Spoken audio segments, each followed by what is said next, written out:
Nous allons utiliser le Daf Nun dans Masechet Baba Kama et nous reprenons à la fin du Daf, même tête Amoud Bet à la Mishnah, pour faire Bo, Birshut Yachid, Uftachol et Reshut Arabim, ou Birshut Arabim, Uftachol et Reshut Yachid. C'est un trou qui est creusé dans un domaine, mais dont l'orifice extérieur est dans un autre domaine. Donc, soit il a creusé dans le domaine privé et l'orifice est dans le domaine public, ou l'inverse, dans le domaine public et l'orifice est dans le domaine privé, ou ou entre le trou, la profondeur du trou et l'orifice extérieur, c'est dans un domaine ou dans un autre privé. Haya, dans tous les cas, il sera Haya. Ça c'est l'avis de la Mishnah qui pense que finalement on ne fait pas de distinction entre Reshut Yachid et un autre Reshut Yachid, entre Reshut Yachid et Reshut Arabim. À ce sujet, on a une braïta qui elle va rapporter une marloquette entre Rabbi Ishmael et Rabbi Akiva, Tanor Rabbanan, Achofer Bo Birshut Yachid, celui qui creuse un trou dans le domaine privé, Uftacho les Reshut Arabim, et il fait le trou, il l'emmène jusqu'au Reshut Arabim dans le domaine public. On nous dit ici Haya, il devra payer. Vezehu Bor Hamon Batora, et c'est ça le bord dont la Torah a parlé d'Ivray Rabbi Ishmael. Donc Rabbi Ishmael ici parle d'un trou qui est justement à l'orifice qui va dans le Reshut Arabim dans le domaine public. Abia qui va omer Ifkir Reshuto, Velo Ifkir Boro, Zehu Bor Hamon Batora. Nous dit Rabbi Akiva, dans quel cas la Torah nous parle? Elle ne parle pas forcément de l'orifice qui est dans le domaine public, c'est dans un cas où même tout le bord est dans le domaine privé. Simplement, Ifkir Reshuto, la personne qui a creusé chez lui, a rendu Efker tout ce qu'il y a autour du puits, mais il n'a pas été Mafkir, le bord, donc le bord, le puits continue d'appartenir entièrement à la personne. Ici, on va expliquer selon deux avis de la marloquette entre Rabbi Ishmael et Rabbi Akiva, mais ce qui ressort en tout cas, c'est que il est évident que pour être hayab de bord, il faut à la fois que la personne ait un rapport personnel, presque de possession avec le puits, mais d'un autre côté, il ne faut pas que ce soit totalement à lui, parce que si c'est totalement à lui et que la personne n'est pas censée avoir accès à ce puits, on ne peut pas non plus être mechaïb autour. Donc il faut qu'il y ait un rapport avec le domaine public. Et c'est là-dessus qu'on a cette discussion-là, c'est-à-dire que Rabbi Ishmael a l'air de parler d'un cas où le puits est dans le domaine privé, mais que l'orifice qui fait en sorte que les gens y tombent est dans le domaine public, et c'est ce qui fait que la personne est chayivet. Et selon Rabbi Akiva, on peut même parler d'un cas où tout le bord est dans le domaine privé, c'est simplement ce qui est autour qui est dans le domaine public, parce qu'il a été rendu FK, et la Gemara va essayer de comprendre exactement ce que veut chacun de ces avis. On a finalement donc Rabbi Ishmael qui insiste sur le fait que le puits arrive et à son entrée qui est dans le domaine public, et on a Rabbi Akiva qui insiste sur le fait que dans la Torah, au contraire, on parle d'un cas où il est dans le domaine privé. Et là-dessus, la Gemara va essayer d'analyser. Et on a deux manières d'analyser. Finalement, la Gemara a l'air de partir du principe que puisqu'on a un Tana anonyme dans notre Mishnah et qu'on a deux Tanaïm qui sont cités dans la Braïta, il est plutôt logique de penser que le Tana de notre Mishnah qui est anonyme est forcément l'un des deux Tanaïm, soit Rabbi Ishmael, soit Rabbi Akiva. Or, dans notre Mishnah, on a vu qu'on ne faisait pas de différence entre le domaine privé, public, public, privé, ou même entre deux domaines privés, ce qui veut dire que la Gemara va déjà comprendre cette braïta de Rabbi Ishmael et de Rabbi Akiva comme étant une braïta dans laquelle un des deux, soit Rabbi Ishmael, soit Rabbi Akiva, ne fait pas de différence entre le domaine public et le domaine privé, et où l'autre ne sera pas d'accord. Et c'est pour ça que finalement, si on lit de cette manière-là, puisque Rabbi Ishmael parle du domaine public, et Rabbi Akiva dit que dans la Torah on parle d'un puits qui est entièrement dans le domaine privé, si ce n'est ce qu'il y a autour, on va avoir deux manières finalement de comprendre cette braïta.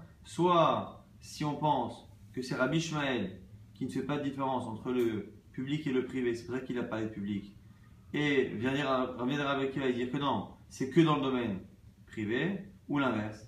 Si c'est Rabbi Akiva qui pense que c'est les deux, non seulement le domaine public, mais même le domaine privé viendrait dire Rabbi Akiva, alors que Rabbi Ishmael ne serait pas d'accord avec cela, et dirait que c'est que dans le domaine public. Donc c'est les deux manières de comprendre, soit c'est Rabbi Ishmael, soit c'est Rabbi Akiva qui est le Tana de notre Mishnah, qui pense qu'on ne fait pas de différence entre les deux domaines, les deux Rishuyot, et c'est là-dessus qu'on va apporter donc ces deux lectures. Première lecture, Amar Rabba. Rabba nous dit Quand le puits est dans le domaine public, il n'y a pas de discussion. Quand le puits arrive au domaine public, il n'y a pas de discussion. Maïta'ama, quelle est la raison? Amarka ki iftah ish bo, c'est marqué dans la Torah, hein, lorsque un homme va ouvrir un puits. Et après c'est marqué o ki ish lorsqu'un homme va creuser. C'est-à-dire qu'avant même de parler du cas où l'homme creuse, la Torah dit que quelqu'un qui est dans le domaine public, et qui a un puits qui est entièrement public, et qui ouvre ce puits sans fermer, il est chayav. Ima la pticha chayav, si déjà sous l'ouverture d'un puits, suivi de l'oubli de refermer le puits, à la kriya le kosheken, est-ce que j'ai besoin d'apprendre qu'en creusant, il sera chayav? Et là, aliske pticha, aliske kriya, ba'alo. Donc ce qu'on est en train de nous dire, c'est que c'est justement le fait d'avoir ouvert ou le fait d'avoir creusé qui fait justement cette personne est haïvet. Et ici, on parle dans le reshut arabin dans le domaine public, puisque ici, le puits ne lui appartient pas, ni le trou ne lui appartient pas. L'onefleku, et donc la discussion ne peut porter que sur, et là, les bor birshuto, lorsque le puits est dans son domaine. Rabbi Akiva, ça va, bor birshuto, nami chayav. Rabbi Akiva pense que même dans son domaine à lui, c'est chayav, et c'est parce que c'est marqué dans la Torah, une directive, ba'al aboishen, quand c'est marqué à la fin, le propriétaire du puits paiera. De là on voit qu'il peut avoir une propriété. Mais bord de hitle ba'alim kama, la Torah parle également du cas où le puits a un propriétaire. Rabbi Ishmael, ça va, Rabbi Ishmael pense, ba'al takala, lorsqu'à la fin on l'a appelé le ba'al abor, le propriétaire du puits, c'est pas le propriétaire du puits, c'est le propriétaire des conséquences, et celui qui est responsable des conséquences et de l'accident qui était causé par le puits qu'il a creusé ou qu'il a ouvert. Et donc finalement là où dans le domaine public il n'y aurait pas de discussion, Rabbi Ishmael continue de penser que le pasuk ne parle que du domaine public, c'est pour ça qu'il parle du domaine public, Rabbi Ishmael, et Rabbi Akiva qui parle du domaine privé, il vient de dire que même dans le domaine privé on serait chayav, donc le Tana de Misha serait Rabbi Akiva qui ne ferait pas de différence entre privé et public. On dit au passage, et là, Maï Zehubor avant Batora de Kama Rabbi Akiva, Zehubor chez Patar Bo Akatou, Techila et Tachumi, la dit pourquoi alors, dans les mots de Rabbi Akiva, on a l'impression qu'il n'y a que ce cas-là qui est celui de la Torah. Zehubor avant, c'est le bord qui est cité dans la Torah. La Gemara dit non, Zehubor chez Patar Bo Akatou, Techila et Tachumi. On corrige, il faut dire en fait que la Kavana de Rabbi Akiva n'est pas de dire que c'est le cas de la Torah, mais c'est le cas que la Torah a commencé par rapporter, et donc c'est ainsi que l'on peut lire la Braïta comme étant Rabbi Akiva le Tana de notre Mishnah et Rabbi Ishmael le Tana qui est Cholek. Maintenant Rabbi Yosef a une autre lecture qui est opposée justement. Que justement lorsque l'on a affaire à un puits qui est dans le domaine privé, c'est là qu'on n'a pas de discussion. Maïtama, pourquoi? Parce que la dracha qu'on vient de citer, Ba'alabor, qui dit qu'à la fin on dit le propriétaire du puits paiera, tout le monde est d'accord avec ça. La Torah vient de dire que lorsque le propriétaire, le bord a un propriétaire, il est chayav. Qui pliquait lorsqu'il y a une discussion, mais bord beshut arabim, lorsque le puits arrive dans le domaine public ou est dans le domaine public. Rabbi Ishmael savar bord beshut arabim, nami chayav. Rabbi Ishmael vient étendre le chiyuv même au domaine public, c'est pour ça qu'il a parlé d'un bord qui arrive dans le domaine public. Comme c'est marqué, les cas où on dit que l'homme a ouvert un puits ou qu'il a creusé, pour nous apprendre que dans les deux cas c'est dans le domaine public. Donc on fait le même que la première. Si déjà en ouvrant il est chayav kol sheken en creusant, et là shaliske pticha liske kriya, balo c'est pour nous dire que dans les deux cas c'est un cas dans le domaine public. Rabbi Akiva ano mitzrach tzriche, et Rabbi Akiva qui ne serait pas d'accord et qui penserait que dans le domaine public, on n'est pas chayav. Alors pourquoi on a dit au kiiftar, au kiiche? Pourquoi? Si je t'avais dit que lorsqu'un homme ouvre un puits sans refermer, avamina, j'aurais dit potar ou des sagalebi qui souillent. Comme il n'a fait couvrir, lui, ça suffit qu'il recouvre. Mais Corée, celui qui creuse, l'osagalebi qui souille, j'aurais pu penser que ça ne suffit pas qu'il le recouvre. An, des taïm, les choses qui le rebouchent. Donc j'aurais dit, sur le Rabbi Akiva, que Kiré, même si ça ne parle pas du même cas, pas dans le domaine public, mais dans le domaine privé, mais j'aurais pensé qu'il faut le reboucher, pas le reboucher, ça veut vraiment reboucher et pas simplement refermer l'orifice. C'est pour ça qu'on a mis les deux. Et si je t'avais dit que le cas de celui qui creuse, Avamina, j'aurais dit lorsque l'on creuse, effectivement, il faut un kisui, enfermé. C'est parce qu'il a fait un celui qui ne fait couvrir un puits qui est déjà creusé. De l'Avad Maasé qui n'a pas fait de changement réel sur l'état du puits. Et Ima Kisui Milobae, j'aurais pensé qu'il n'y a même pas besoin de recourir. Kamash Mala. Donc, du coup, là où Rabbi Ishmael va dire de Kiyiftar, de Kiyichré, que finalement ça nous apprend qu'il y a également un chiyuv dans le domaine public, Rabbi Akiva va utiliser ces expressions Kiyiftar, Kiyichré pour nous apprendre que même dans le domaine privé, j'ai besoin d'apprendre qu'à la fois celui qui creuse, à la fois celui qui ouvre un puits, a l'obligation de refermer et pas plus. J'aurais pu penser en enseignant un qui n'a pas l'obligation de refermer, j'aurais pu penser en enseignant un que l'autre, mais c'est pas suffisant de refermer, comme je que les deux ont l'obligation, mais pas plus, de refermer le trou qu'ils ont creusé ou le trou qui a été ouvert. Mais là, encore une fois, selon Rabbi Akiva, on resterait dans le domaine privé. Donc encore une fois, si on résume, alors on va terminer déjà cette chita. Et là, Maïz et Ubor, Amobatora de Kamar, Rabbi Ishmael. Alors pourquoi Rabbi Ishmael a dit sur le cas de Rishut Rabim que c'est le cas qui est cité dans la Torah, Zé Ubor Shepatavok Ato, Trila Nezaki, pareil, là aussi c'est la même réponse. C'est-à-dire que c'est le premier cas que la Torah a cité, ça ne veut pas dire que c'est le seul cas de la Torah. Donc encore une fois, pour faire en sorte que les deux Tanaïs qu'on a cités dans la Braïta ne soient pas différents du Tana anonyme de la Mishnah, en sachant que le Tana de la Mishnah n'a pas fait différence au domaine privé et au domaine public, la Gemara se sent obligée d'imaginer qu'un des deux Tana est forcément comme le Tana de la Mishnah, donc qui pense qu'on ne fait pas différence entre le domaine public et le domaine privé. Comme Rabbi Ishmael dans la Braïta explique la Torah comme parlant d'un domaine public, Rabbi Akiva d'un domaine privé, on va avoir donc deux lectures possibles.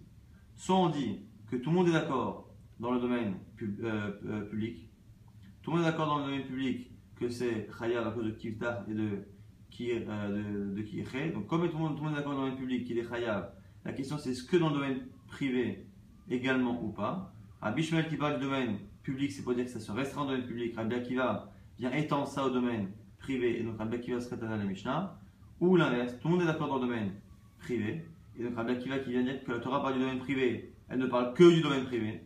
Rabbi Ishmael qui parle du domaine public vient dire que ça s'étend même au domaine public, donc le Tana de la Mishnah chez nous serait Rabbi Ishmael. Donc c'est une marque ici, Amoraïm, à savoir qui pense quoi dans cette braïta. Maintenant, on va voir une couchéa sur l'avis de Rav Yosef. Rav Yosef qui disait encore une fois, c'était la deuxième lecture, que lorsque tu es dans le domaine privé, personne ne discutait. La question c'est est-ce qu'on est en même au domaine public. Mais tu vas pour faire Borobeshut Arabim, ouf, t'as pas l'air. On a une braïta qui dit celui qui creuse un puits dans son terrain, mais qui arrive, dont l'orifice est dans le domaine public. Donc, l'inverse, il creuse dans le domaine public, ouf, et l'ouverture se situe dans le domaine privé. On nous dit quoi? Pas tout. Il est dispensé. Et même s'il n'a pas droit de faire ainsi. Pourquoi les fiches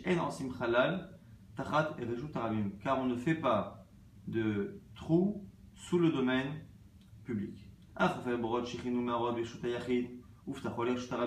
Celui qui creuse Borot, Shichin ou Marot, on verra plus tard dans la Mishnah suivante les distinctions qu'il y a entre ces différents trous, Borot, Shichin ou Marot. Donc il a creusé dans son domaine à lui, mais l'orifice arrive dans le domaine public, Hayab, il devra payer. Et celui qui creuse donc des puits, dans le domaine privé, qui donne sur le domaine public, comme ces cas-là, ceux qui creusent pour renforcer leur barrière. Lorsqu'il y a des murailles, souvent on avait l'habitude de creuser au pied de la muraille pour renforcer justement cette muraille. Pas tour, il sera dispensé. Rabbi Yossi ben Rabbi Yehuda Mechayev. On a un autre avis qui est Rabbi Yossi ben Rabbi Yehuda qui dit que on est chayav hachi ase mechitza asara ou hachi achit mimkom risat regel adam mimkom risat regel behema arbaat fachim. Il est chayav tant qu'il n'a pas mis une mechitza qui est haute de tfachim à peu près 1 mètre à côté de ces tranchées-là qu'il a fait, ou qu'il a éloigné ses tranchées du passage du public. Donc on a ici une braïta au début qui nous parle de quelque chose qui commence dans le domaine public mais qui arrive dans le domaine privé ou inversement, et à la fin une marloquette Nakama Rabbi Yossi Rabbi Yehuda, lorsque quelqu'un a creusé des tranchées autour de ces murailles pour les renforcer, est-ce qu'il est chayav ou pas? Selon le premier Tana, il ne l'est pas, et selon Rabbi Yossi Rabbi Yehuda, ça dépend. Il faut tout de même qu'il protège, donc sinon il est chayav. On nous précise ici que c'est parce qu'il a creusé les Ushin, donc il a creusé pour être renforcé, Yesod Romato, la base de sa muraille. Chayav, Hamani, c'est comme qui? Bishlama le Rabba, Recha Rabbi Ishmael, Seifa, Rabbi Akiva. On peut comprendre selon Rabba. Selon Rabba, encore une fois, Rabba qui disait que, à la limite, selon tout le monde, dans le domaine public, c'est Chayav. Et dans le domaine privé, ça va être une marloquette. Selon Rabbi Akiva, oui. Alors on nous dit la Gemara, selon Rabba, le début de la Mishnah qui dit que Bor Birshuto, on a dit que Bor Birshuto Rabim, Uftachol et Reshut Yachin, un trou qui est creusé dans le domaine public et qui arrive dans le domaine privé, on a dit que c'est pas tôt, c'est parce que ce serait Rabbi Ishmael. Seif à la fin qui nous dit que lorsque c'est dans le domaine privé, à ce moment-là, c'est Rabbi Akiva. Et là, les Rabbi Yosef. Mais selon Rabbi Yosef, Bish la Masefa divrei Akol.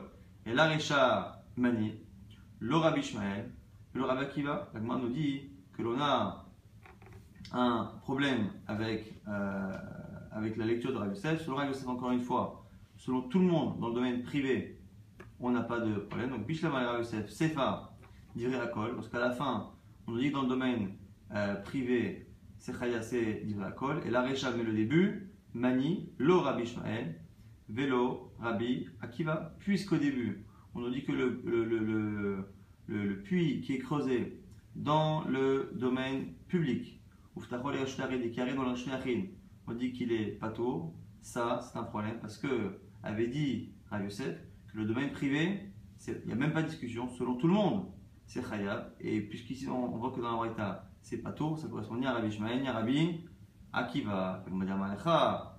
Rabbi Yosef te répondrait Kula divrei Akol. Il dit non. Toute la Mishnah, elle est entièrement comme Rabbi Ishmael et comme Rabbi Akiva. Vereisha, shelo ifkir lo reshuto velo boro. Et le début qui pose problème et qui montre qu'il est pas tôt, c'est parce qu'il n'a pas été mafkir ni son reshut ni son puits. Encore une fois, selon Rabbi Akiva, il faut tout de même, pour qu'on soit chayav dans le reshut yachin, lorsque le trou est creusé chez lui, il faut au moins que le domaine qui est autour soit rendu efker par le propriétaire pour qu'il puisse être accessible aux gens et qu'il soit chayav. Ici, nous dira Rabbi Yosef, pourquoi la borne n'est pas tour? Parce que le domaine qui est autour est entièrement reshut yachid, et donc du coup le trou est en reshut yachid. Et autour également, il n'y a pas de raison qu'il soit chayav, c'est pour ça qu'il est pas tour. On a dit Ravashi nous dit Ashta de Kimta al Rabbi Yosef, les divrei Akol, les Rabbanami. Maintenant, nous dit Ravashi que tu as dit que la Mishnah, elle peut être lue comme tout le monde, selon Rabbi Yosef. Tu as qu'à dire ça aussi comme pour Rabba. Mideracha Rabbi Ishmael, Sefanami, Rabbi Ishmael. Tu as qu'à dire que puisque le début, c'est Rabbi Ishmael, puisque au début, en disant que dans le Reshut Yachid, il est pas tôt, ça correspond à Rabbi Ishmael qui pense qu'on s'arrête au Reshut Yachid, à Rabbim.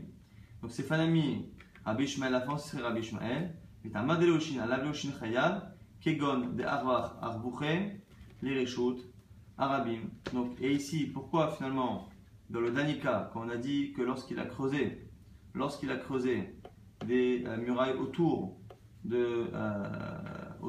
enfin, il a creusé des tranchées autour de ces murailles qui donnent sur le domaine public. Là-bas, on a dit qu'il était pas tôt. Il est pas tôt. Donc, on a dit alors que c'est dans le domaine public, et on dit là-bas que c'est parce qu'il a creusé pour renforcer sa muraille. Sinon, si c'est pas pour cela, qu'il serait Hayab. Pourquoi? C'est dans un cas où le trou qu'il a fait, c'est trop étendu, et il s'est étendu jusqu'au domaine public, et là c'est la raison pour laquelle il est Hayab, contrairement à la logique habituelle de Rabbi Ishmael. Mais Tibé, maintenant, nous dit là, l'objection encore une fois sera Yosef. On a dit celui, on est dans une braïta maintenant, celui qui creuse dans le domaine privé et dont l'orifice arrive dans le domaine public, Hayab, il devra payer. S'il creuse dans le domaine privé, qui est à côté du domaine public, Pato. Alors, les Rabbah, 7 enseignements peut-être compris selon Rabbah. Pourquoi?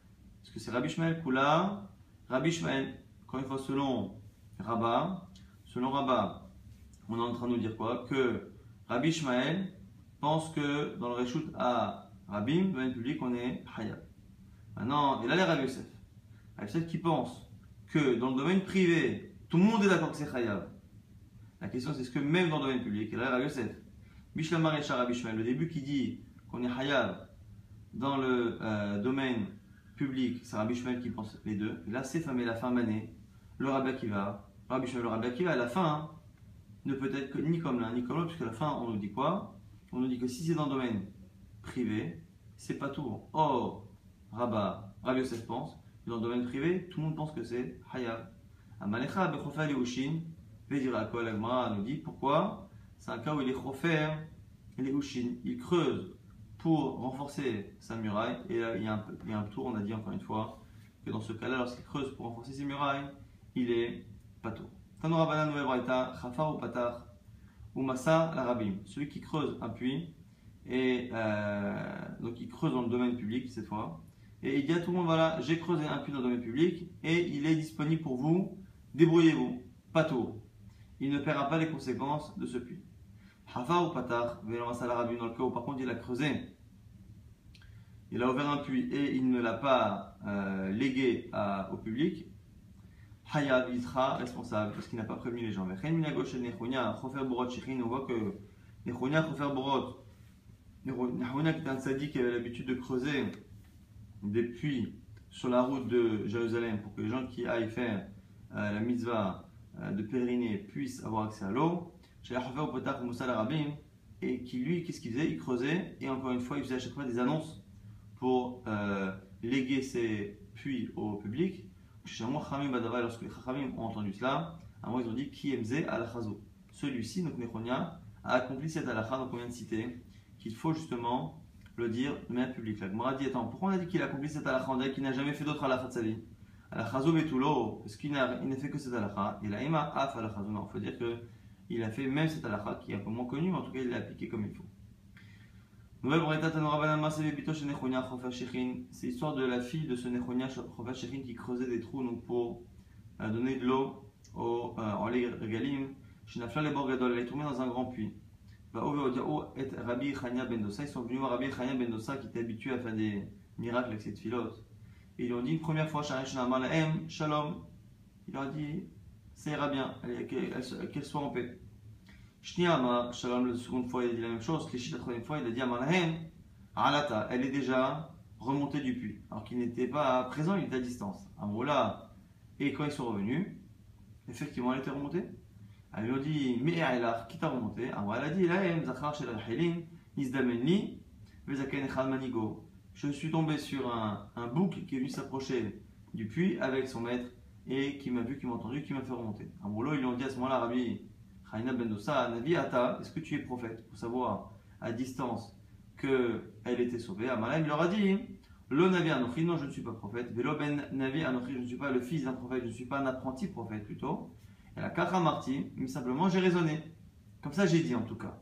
Et ici on va voir dans les commentaires deux avis. Est-ce que c'est un raisonnement? Ou est-ce qu'il a dit ça sous forme de prière? Davar, Shotot Tzadik, Mitzahir, Bo, Ikashel, Bozaro.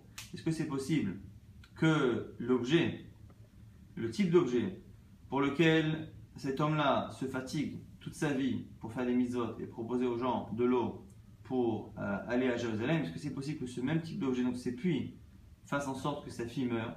Donc soit certains pensent que c'était un raisonnement, et donc il a deviné que la manière qu'a Hachem de se comporter exclut ce type de choses, donc il a déduit qu'elle allait être sauvée, qu'elle a été sauvée. Et il y en a qui disent que c'était une fila, une demande à Hachem. C'est intéressant pour comprendre la suite d'Amar Rabbi Acha, Afakpiken, malgré cela, Met Beno Batsama, le fils de ce Nechonia Ben Akana, qui s'occupait, non, ce Nechonia Chofer Shechin, il est mort de soif.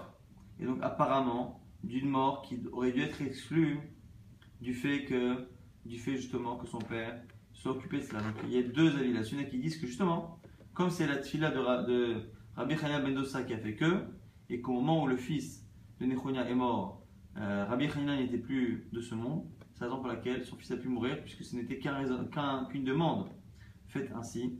Et il y en a qui disent que, ceux qui disent par contre que c'était un raisonnement, comment appliquer cela? C'est parce que disent Tosfot, c'est qu'il y a une différence entre l'objet lui-même, le bord, le puits, qui est l'objet de mitzvah, et le fait ici que l'enfant meurt de soif, et donc meurt du manque d'eau, qui est moins directement lié aux objets avec lesquels cet homme a fait des mitzvahs. En tout cas, d'où on voit que c'est possible qu'Hachem soit aussi dur avec des sadikim chez les morts, ou siva mis'ara me'od.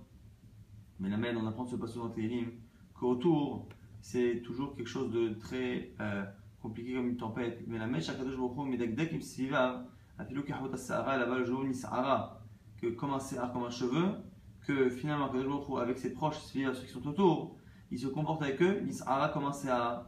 Il leur compte même l'épaisseur d'un cheveu, c'est-à-dire qu'il leur compte la moindre avera. Rabbi Nechonia nous dit mais Na'arot besot kedoshim rabba benora alcool selivav. On dit qu'Akadosh Baruch Hu, il est quoi? Il est Na'arot, il est fort et il est puissant. Besot kedoshim rabba, avec ceux qui sont les saints, donc les gens qui sont très, très saints, comme les malachim, les anges et les tzadikim, benora alcool selivav, et il fait peur à tous ceux qui sont proches. Ici, c'est encore une fois, c'est une allusion au tzadikim. Amar Rabbi Chanina Nicolas. Maintenant, Kadosh Baruch Hu vatran. Il va trop chaya. Tout celui qui dit que Kadosh Baruch Hu il est vatran, que Kadosh Baruch Hu il fait pas attention au averot, il pardonne, il oublie. Il va trop chaya, que lui-même perd la vie chez comme c'est marqué. Atzur tamim parolo. Kadosh Baruch Hu c'est comme un tzour, c'est comme un rocher. Tamim parolo, ses actions sont parfaites.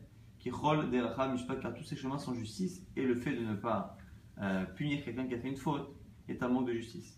Amar Rabbi Chana, Itema Rabbi Shmuel bar Nachmani. Nagis Rabbi Chana aussi, c'est Rabbi Shmuel bar Nachmani. Maïdirtiv, que dit-on dans le pasuk Erech Hapaim, que Kadosh Baruch Hu dans les 13 midot, 13 attributs divins, il est Erech Hapaim, c'est-à-dire qu'il rallonge la colère, et là-bas Paim c'est marqué au pluriel. L'octile Erech Af, c'est pas qu'il met du temps et qu'il prolonge le moment jusqu'à ce qu'il s'énerve au singulier. Erech Hapaim au pluriel. Pourquoi Erech Hapaim? La Sadikim et la Shaim.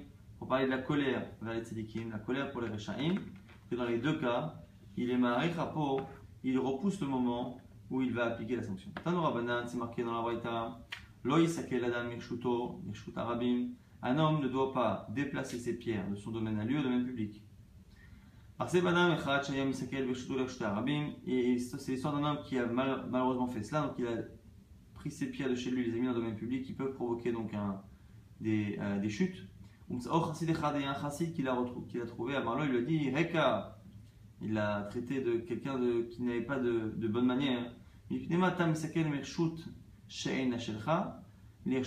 Pourquoi déplaces-tu tes pierres d'un domaine qui ne t'appartient pas à un domaine qui t'appartient? Alors là, ici, c'était une manière de se moquer de lui. Il s'est moqué de lui. Mais on ne s'est pas rendu compte et la personne en question n'a pas réalisé que dans cette moquerie, il y avait une petite annonce de quelque chose. Parce qu'il lui a dit pourquoi tu déplaces des pierres d'un endroit qui n'est pas le tien, alors qu'il le déplaçait de chez lui, à un endroit qui est le tien, qui est domaine public, alors que ce n'est pas le sien. Donc il a dit l'inverse. Le Yamim, et quelques temps plus tard, cette personne a eu des problèmes financiers, a dû vendre son terrain, et du coup, n'ayant plus de maison, cette maison effectivement n'est devenue plus la sienne, et par contre il est obligé de vivre dans la rue qui est devenue la sienne, et il tombait sur ses propres pierres qu'il avait posées. Amar il a dit il a fait un mali auto chassid, et il a fait tchouva, il s'est dit tiens, ce chassid que j'ai rencontré a eu raison, non seulement de me dire que c'était pas bien ce que je faisais, mais de me dire que l'endroit où j'enlevais les pierres n'était pas le mien ou ne serait pas un jour le mien, et celui où j'y mettais serait le mien. Ça c'est la petite histoire pour terminer la Mishnah précédente. Nouvelle Mishnah, celui qui creuse dans le domaine public et dedans tombe un shor ou un hamor, un taureau ou un âne, hayab, il devra payer.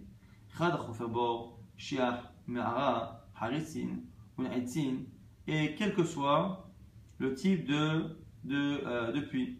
Donc on a Hofer Bor. Bor, c'est un trou donc qui est circulaire. On a Shiach, qui en général est fait plutôt en longueur, plutôt que comme ça de manière circulaire. On a Me'ara, Me'ara qui est faite de manière carrée. On a Haritzin qui est aussi carré, mais qui est beaucoup plus large que la Me'ara. Et on a Naitzin qui a une forme un peu particulière, puisque c'est en entonnoir, c'est-à-dire qu'on a la partie supérieure qui est large et la partie inférieure, tout en bas du trou, qui est étroit comme ça en entonnoir. Elle m'a dit Chaya dans tous les cas. Imkelaman bor. Alors pourquoi dans la Torah c'est marqué bor? Puisque finalement, quel que soit le type de trou, on est Chaya. Alors pourquoi avoir parlé de bor? Alors que bor c'est un système particulier où c'est circulaire. Elle m'a dit pour nous dire qu'on apprend tous les autres cas de bor. Ma bor, chez Shbok, Delamit, Asarat Fahim. De la même manière que bor, en général il y a plus de 10 Fahim et c'est pour ça que ça provoque la mort. Afkol, tous les autres cas, chez Shbok et Delamit, il faut aussi qu'il y ait 10 Fahim et que ça provoque la mort. Yesh Bolamik, Asarat Fahim. Du coup, Ayob Tuchim Asarat Fahim, s'il y a moins qu'Asarat Fahim, et que l'animal est tombé et mort, pas tout on ne paiera pas. Im Uzak Bo Hayab, si c'est blessé, on paiera parce qu'on accepte l'éventualité qu'il y ait une blessure à moins de 10 Fahim, à peu près 1 mètre. Amarav, Rano dit Bo Shecheva Alavatora, Lehavlo, Velo Lachavato. Ce que la Torah a rendu Hayab pour le trou, c'est pas à cause du choc avec le sol, mais c'est à cause de l'air qu'il y a dans le puits ou du manque d'air qu'il y a dans le puits. C'est pour ça que l'animal meurt et c'est en cela que la Torah nous a rendu Hayab. Alma Kasava, Chavata Karka, Olam Rudi Maskele. Pourquoi? Parce qu'il faut que Chavata, lorsque l'animal meurt parce qu'il a eu un choc, il tombe, il a eu un choc et après il finit par mourir. Chavata, c'est le carcasse, c'est le sol et le sol appartient, le fond du sol, le fond du trou appartient au monde. Donc on ne peut pas être Mechayev quelqu'un. Maintenant, Shmuel n'est pas d'accord.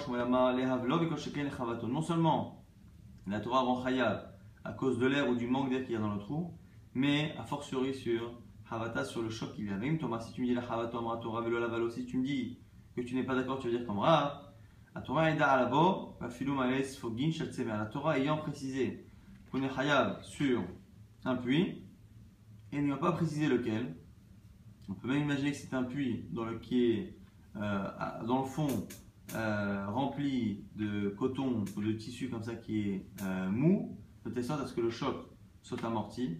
Et donc c'est la preuve que, puisque la Torah n'a pas précisé de conditions, c'est que c'est la mort provoquée par le puits, quelle que soit la raison, que ce soit le choc ou que ce soit l'air qui provoque, quoi qu'il arrive, on sera chayav. Donc on a une marque ici, Rav ou Shmuel, qu'est-ce qui, dans la chute d'un animal qui finit par mourir, qu'est-ce qui rend l'homme chayav selon la Torah? Est-ce que c'est l'air ou le manque d'air qu'il y a dedans, ou l'air mauvais qu'il y a dans la terre qui le tue et qui rend chayav, ou est-ce que c'est également le choc? La Gemara dit Maï Beinayu. Au final, qu'est-ce que ça nous change à nous? Puisqu'en général, lorsque l'animal tombe et qui finit par mourir, on ne sait pas exactement s'il meurt à cause de la chute ou est-ce qu'il meurt à cause du fait qu'il suffoque.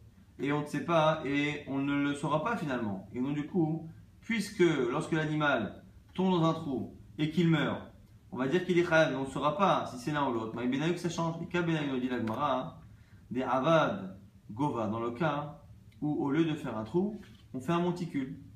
Mais je suis dans le domaine public. Les Rav, Govalo Mechayev, selon Rav, c'est pas les chutes qui rendent chayav le propriétaire ou le coupable, mais c'est le manque d'air. Et là ici, si on fait un monticule qui est haut, que l'animal monte et tombe, à ce moment-là on ne sera pas chayav. Shmuel la Gova, selon Shmuel qui dit qu'on est chayav sur le problème de la suffocation de l'animal, mais aussi sur la chute, il y a une chute d'un monticule de 10 farim, de la même manière qu'il y a une chute en face d'un trou de 10 farim de profondeur. Maïta Madera. Pourquoi alors du coup Rav pense que c'est seulement l'air?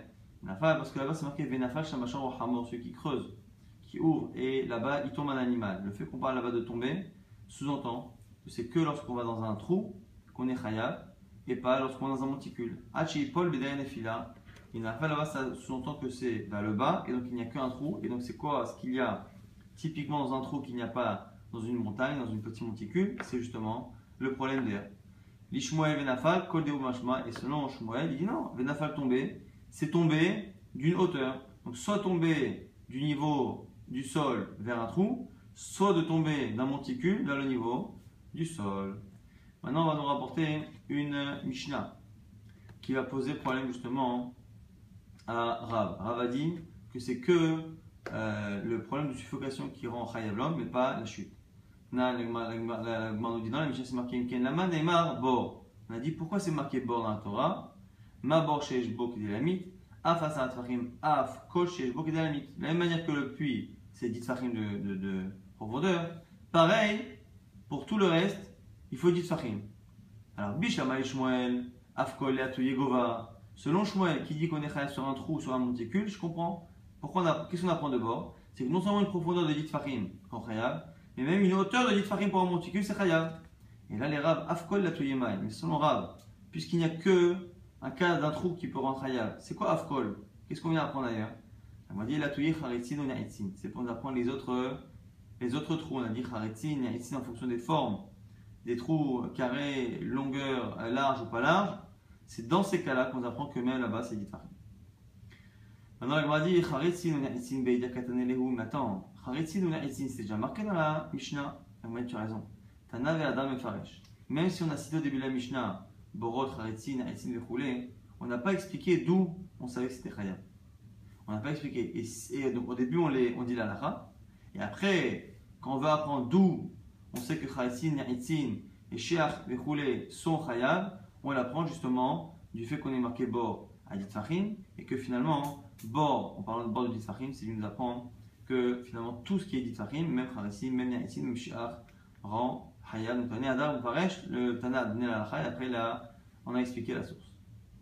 La Gemara a dit Ve'ane kulhu de katane lamali. Maintenant, pourquoi dans la Mishnah on a précisé tous ces cas? Le cas, donc, on a dit le bord qui est rond, après on a précisé cher qui était en longueur, après on a précisé celui qui est carré, ma'aram qui n'est pas très large, après on a précisé celui qui est plus large. Bon, pourquoi tout cela?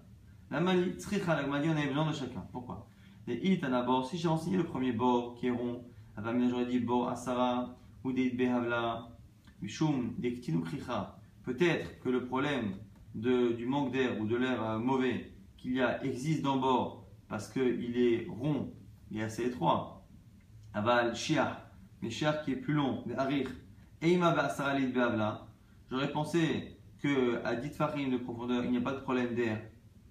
Veitana, si j'ai enseigné shiach, aval, j'aurais dit shiach asara ou des behavla mishum dektin, aval mara, demar be'a, eima ba'asara lit behavla. Pareil entre shiach et me'ara parce que shiach est en longueur alors que Me'ara est carré et donc on a l'impression qu'il y aura moins de problème d'air à l'intérieur. Et pareil, Veït, j'ai enseigné Me'ara Ava Amina, Me'ara Ava Asara ou des là j'aurais dit pareil pour Me'ara, oui, il y a un problème. Mishum, Imitalala parce que elle est creusée et elle est moins large. Aval Charetzin, dès l'homme italélé que Charetzin qui a tendance à être plus large et plus ouverte vers le haut, et Ima Asara.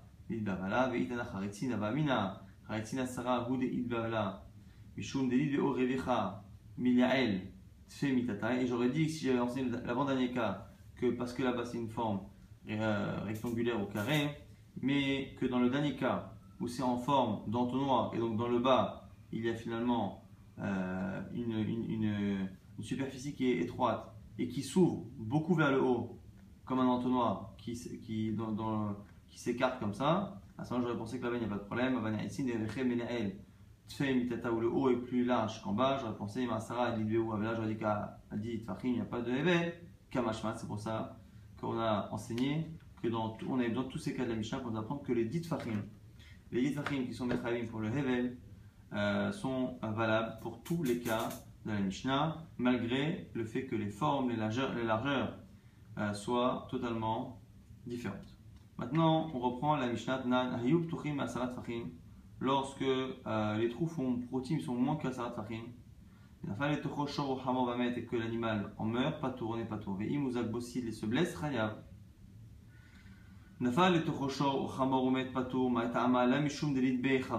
Alors, la pachout normalement, c'est que quand on fait une distinction entre moins de 10 Fachim et plus de 10 Fachim, la Gemara pense que c'est parce que la chute est moins dangereuse. Et donc, si on fait une différence entre moins de 10 Fachim et plus de 10 Fahim, est-ce qu'on va payer pour la mort de l'animal ou pas? C'est que à plus de 10 Fahim, c'est parce que la chute est mortelle, et qu'à moins de 10 Fahim, elle ne l'est pas. Ce qui sous-entend que ce qui rend Khayab ou pas essentiellement, c'est la Chavat à la chute, ce qui est un problème. Ce qui est un problème parce qu'on a vu qu'on avait un avis qui pensait que c'était que le Hevel. Rav pensait que c'est que le Hevel. Donc maintenant, lo Mishum Dalit Be Havla.